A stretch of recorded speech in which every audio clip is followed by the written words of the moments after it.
Únic és un centre d'oci i entreteniment que, entre altres coses, incorpora un casino. Hi ha espais que poden gaudir moltes persones que juguin o no juguin a la zona de casino.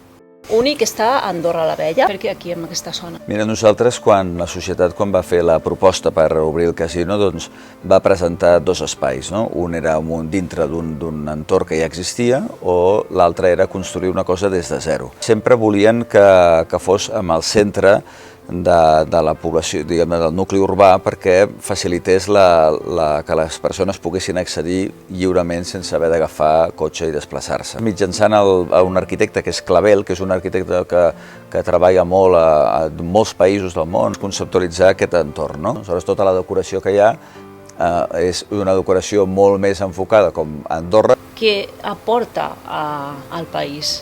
Nosaltres ho concebim, i jo de fet quan vaig venir cap aquí ho vaig concebir així, com un nou motor de país que permeti complementar l'oferta que existeix. Aleshores, per nosaltres, per exemple, que ara a mitjans de juny tenim un torneig de pòquer molt important, ens venen gent de tot el món a participar aquí, venen i han d'allotjar-se en un hotel, anirà a comprar al comerç. Complementa molt bé l'oferta que existia ara i solapa poc amb el que existeix. És una oferta totalment diferent. Totalment diferent i, com deies, és molt transversal i a més molt complementària d'altres coses. I esteu donant feina a gent d'aquí. També és una part de col·laborar amb el país, de sumar-hi. Totalment. Mira, aquí hi ha molts aspectes en aquest tema. Amb la part de contractació del personal, nosaltres hem contractat a residents andorrans, fonamentalment. A residents andorrans que venen de moltes nacionalitats diferents, però que ja estaven aquí al país.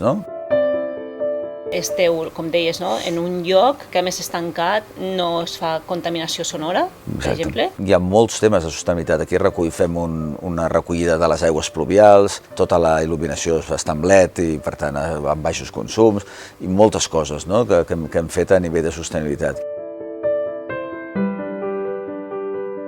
I la gent com més pot participar? Ara vindrà una notícia que ja estem parlant les últimes setmanes, bastant recurrentment, que és el tema de les accions populars.